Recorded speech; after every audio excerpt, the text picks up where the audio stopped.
Get your laughing gear around a detailed brisket guide. Let me know in the comments if you want to see a competition trim. First step starts at brisket selection, the old man floppy test. Indicates that this can indicate that we have a bit more give in the so we're looking for a nice bend in the brisket. This indicates that we might have a bit more give and tenderness. Next, you want to check for a nice even flat, that being the flat end, the thinner end. The thicker and more even it is, the less waste we have. And I'm tighter than a fistful of arsehole, so I don't want waste. Even better, if we can see some marbling through the flat, that indicates intramuscular fat, and that equals a bloody juicy brisket. And don't forget that I'm lazier than a sloth with a hangover, so we're gonna do prep or mise en place for you fancy fuckers. We're gonna prep this up the day before, so it's ready to go in the morning. Next step, undress the cunt. Some of you might not be used to that.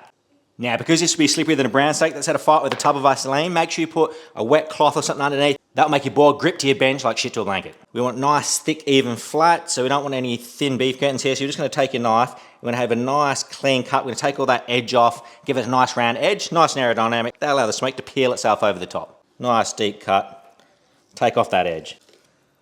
Stuff like this, got plenty of meat, throw that into a bag, turn that into mince, any of that hard fat, throw into a small pot. We'll turn this into tallow, that will go into the smoker. Nice, thick, even beef curtains on the side. Spin them around. Same treatment on the other side. Take that edge off, make a nice, even, smooth cut from front to rear. Now we're going to pay attention to the backside of the brisket. This one's actually pretty good, but you can see here little bits sticking off like that. We're going to rip them straight off. That thick, hard fat like that, straight into our tallow pot. Right, as you can see, we've got a nice, even, consistent cut. Now we're going to look for any of that hard fat, any little bits sticking out like that, straight into the tallow pot. We're going to leave about a 1/2 to 1 centimetre thick coat along that flat, and then anything thicker than that, we're just going to just trim it lightly off the top. Now, if you've got good marbling through the point end, which is that thick end like that, I guess that's why I had a point at the end, we can trim that right back to the meat if you want. If not, just leave it as is. Some nice, even, consistent edges, nice and aerodynamic. Flipper on the guts. Now, all we're going to do here is take off any of those hard, straggly bits of fat. If you've got any silver skin, you can piss that off too.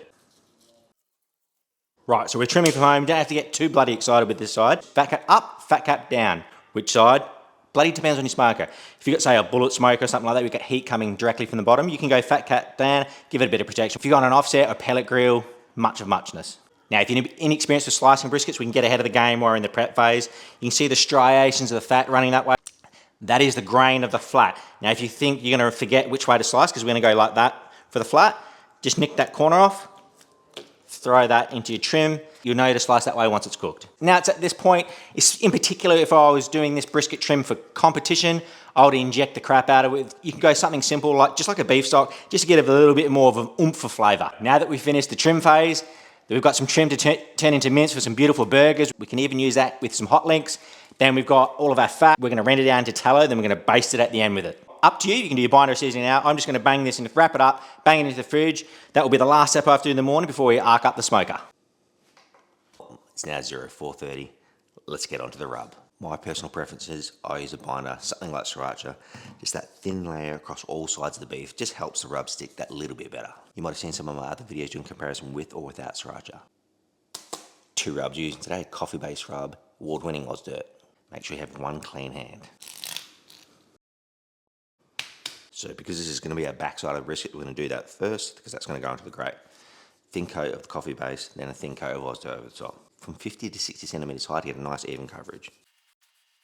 Just use your hand to deflect some of that rub back in. For God's sakes, Pat, don't rub, save that for the goddamn bedroom. Now Oz Dirt. One small tip when it comes to the point, because it's a lot thicker at that end, you're probably going to increase your seasoning by about 50%. So as you're going over, just layer it over more on the point side. Right, flip around the guts, another layer of your binder. Then just repeat that process. Let's head outside and fire up the barbie. Battle plug is on. 4 drive today, brisket serious business. Right, so the prep was done last night. We've got our split spot already. We've got our wood ready to go. We'll lighten up the fire, then put a big foil tray underneath where the brisket's going to go, catch all the drippings, and we can use that to make some of the gravy later on. Righto, charcoal in, let's arc this fire up. Right, now that the fire's caught, you've put your pellet grill on, whatever you've done, time to put your tallow in. Right, so I've got a fluoro light accentuating the smoke. So as you can see, it's almost invisible, a light blue tinge to it. When it's like this, your pit's heated up, you're ready to bang on the brisket. Tallow's in. If you're on an offset, piece of wood at the end, that just helps give it a little bit of protection. Now we're going to cook this until it gets a nice dark colour. Huh? You can't do the old scratch and sniff test. The rub stays on the bloody meat this time, which is usually around 170 Fahrenheit, 76 Celsius, give or take. But it's that bark that's going to be the real test, and we'll do the Texas crutch. If you get some hot spots over your brisket, loosely lays and fall over the top. Remember, if you're looking, it ain't cooking. Horizontal smoker like a pellet or an offset. A little bit of foil after a few hours. As you can see, that's going to be a little bit darker, or you can rotate it. If you don't have the capacity to rotate it, just like that, that will then balance out the cook. Right, so it's been about 4 hours. As you can see, bark still coming along nicely. Remember, if you're looking at it cooking, so have a quick fucking squeeze, get that fucking lid back down. Right, now you can see the bark's coming along nicely. Passes a scratch test, rub stain on, so now we can start spritzing it. We've taken the scraps out of the tallow tin. We're going to let them cook out, and we can eat them in about an hour. Right, fat's rendered down nicely. Now we're just going to quickly give it a one pass filter straight through it chucks. We'll now let this liquid gold cool, and then we'll brush it over the brisket at the end. Righto. Drizzle a bit of tallow. A little bit over the top. And I know what that looks like, you dodgy fuckers. Back onto the smoker. On for another couple of hours until it probes like butter. Right, so it's been about 10 hours. Internal, just for your information, is about 97 Celsius. Let's have a bit of a feel. Nice and loose in the point. Let's check out the flat. Just gonna, yeah, sliding in with little resistance. Perfect. Now, don't worry about an esky or a camber at this stage. Just shut down your smoker, let it rest in there for 2 hours, or even get your oven, set that to about 50 Celsius, let it rest in there for 2 hours. Fucking Bob's your uncle. Alright, in she goes.